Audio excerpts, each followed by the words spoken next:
Lumipat naman ang eksena sa totoong mundo, at nang sandaling yon ay nagising si Jinho sa kama ni Taekyang.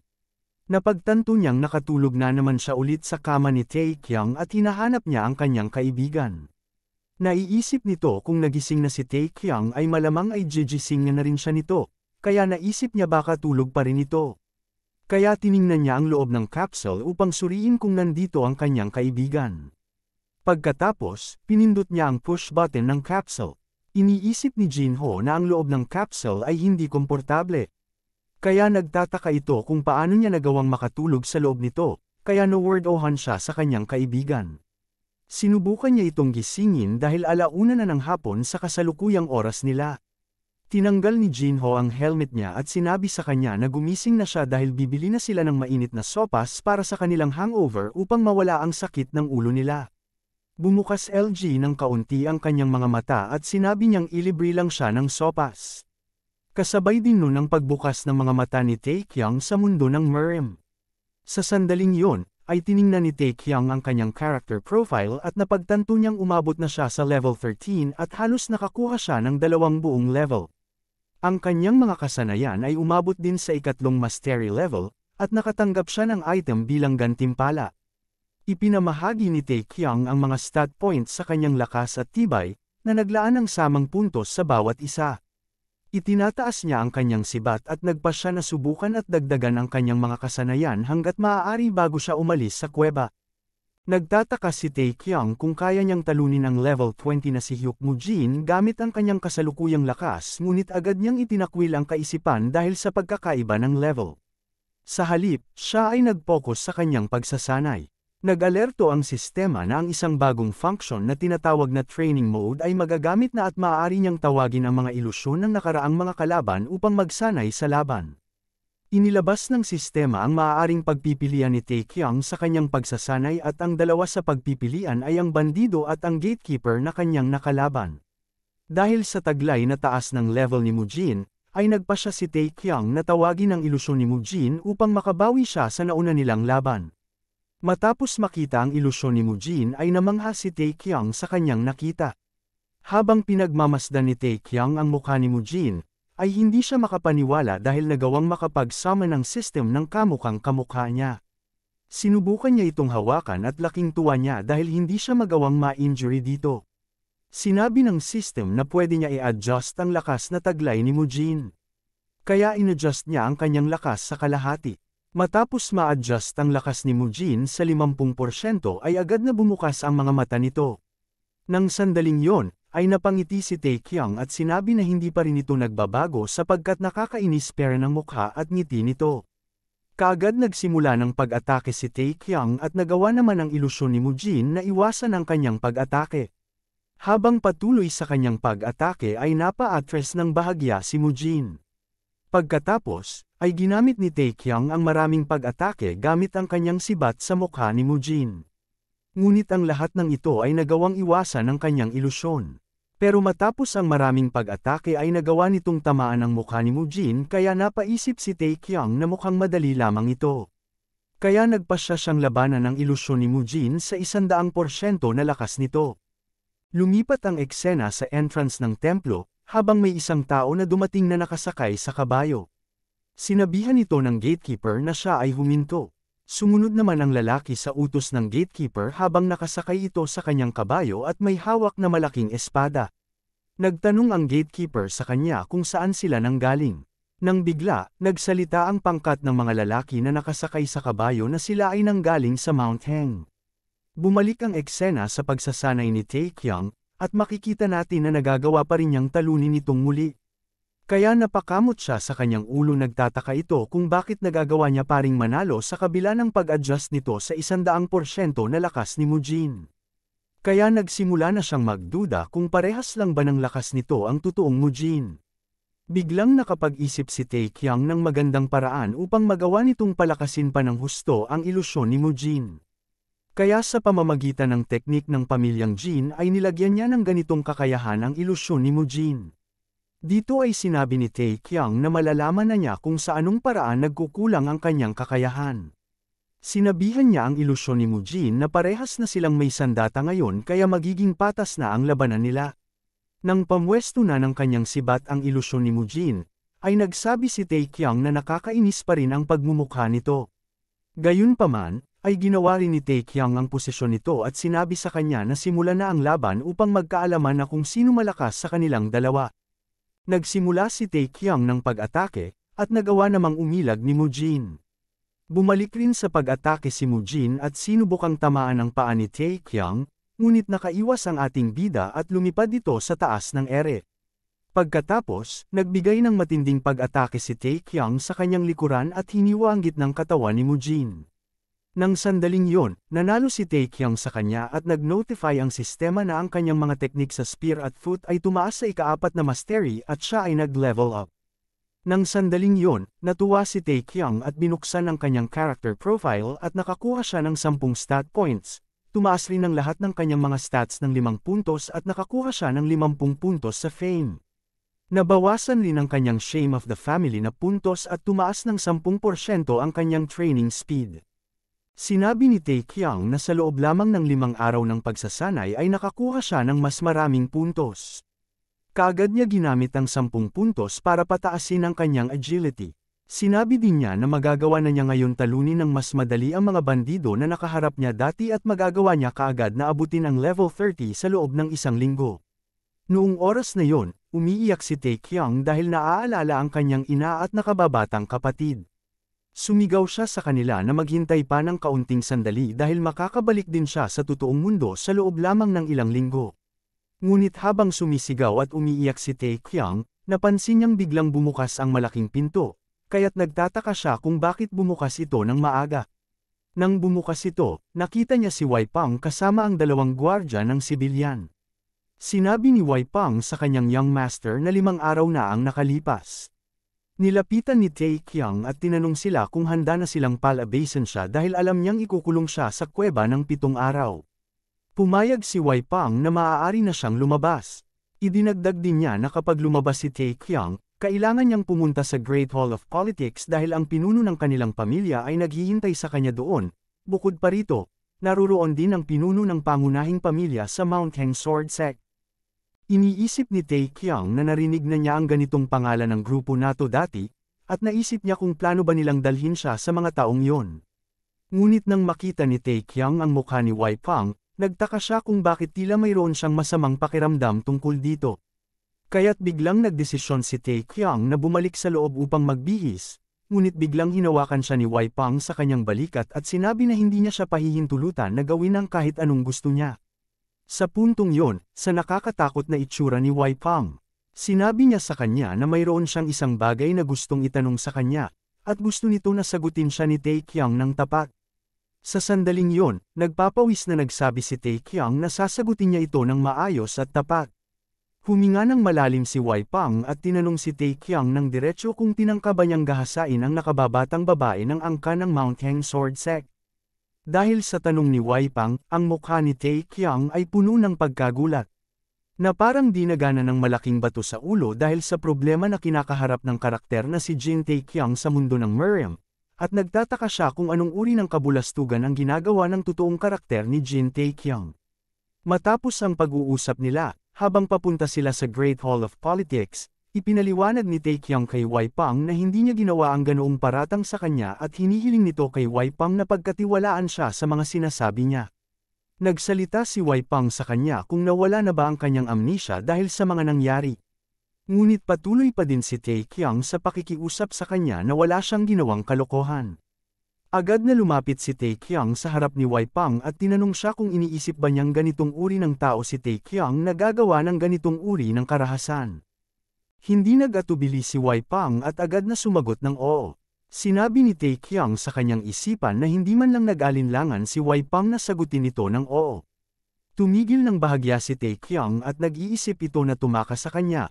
Pero tinawag siya ni Wai Pang, at sinabi sa kanya na huwag kalimutan na ang kanyang kapatid na si Wai Kyang ay lubos na umaasa sa kanya upang pamunuan ang kanilang pamilya.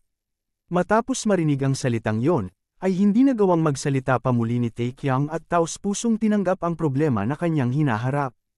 Pagdating nila, agad na binuksan ni Wai Pang ang pintuan ng Hall of Politics, at habang ang mga matataas na opisyal sa loob ay nag-uusap, sinabi ni Wei Pang na sinamahan niya papunta dito ang third young master. Nang pumasok si Taekyang, nagkaroon ng katahimikan ang lahat.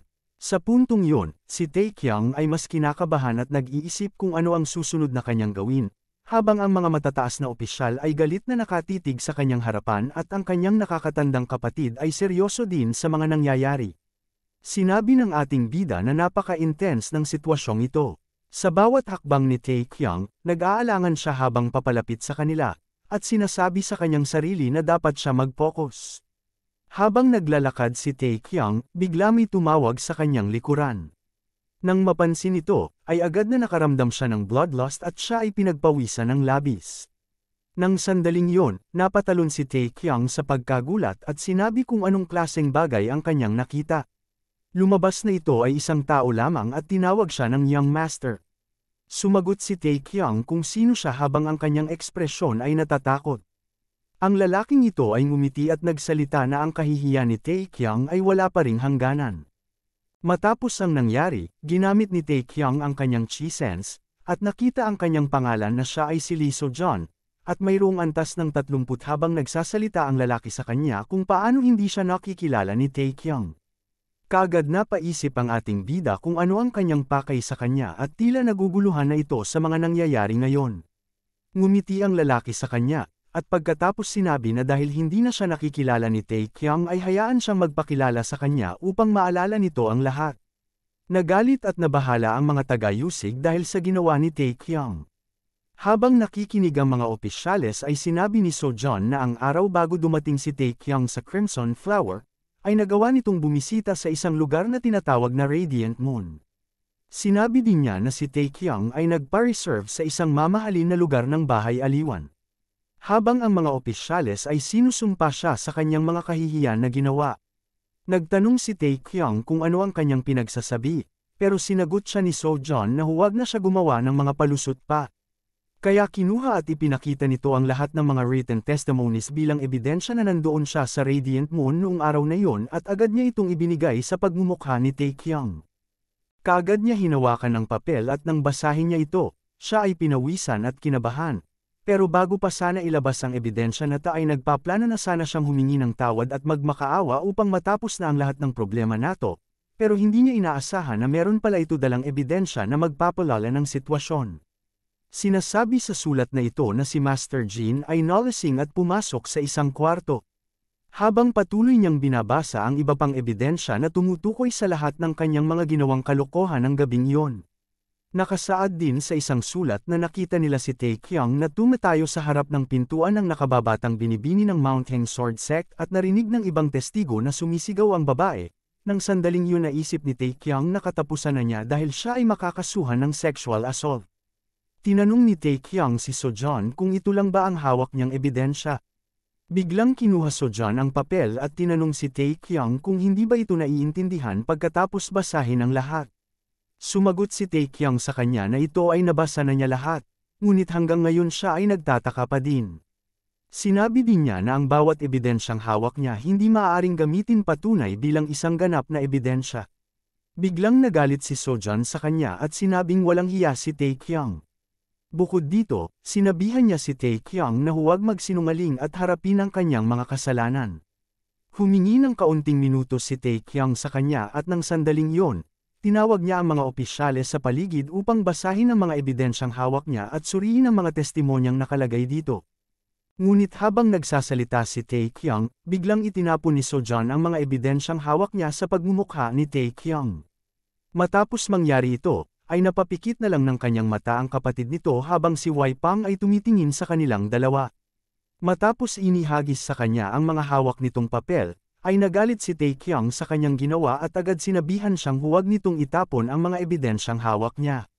Matapos nito, agad na dinuraan ni So-John ang mga papel nito at hinawakan ang kanyang espada at hinahamon si Taekyang.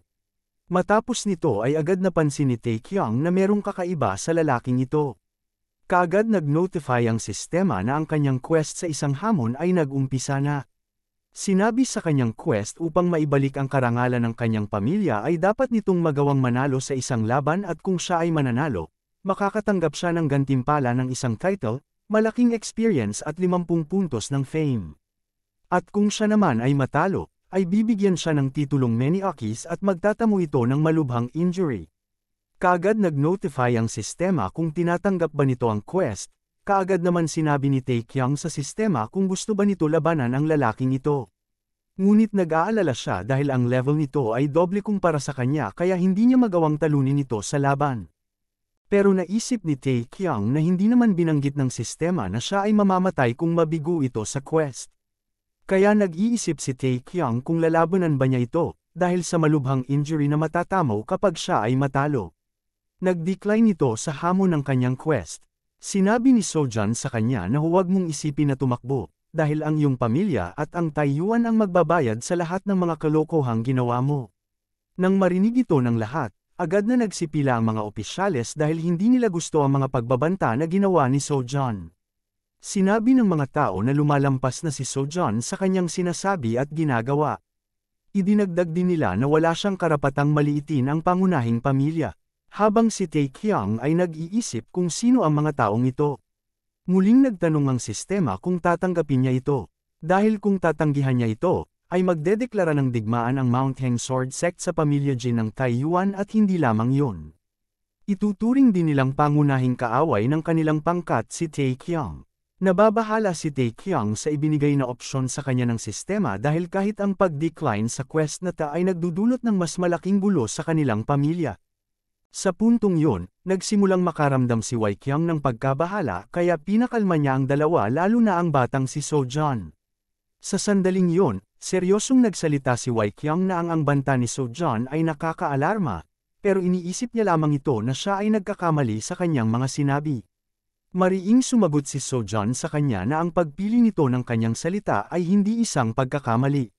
Sinagot din nito si Waikyang na huwag nilang isipin na wala siyang malakas na suporta nang pumunta sa lugar na ito.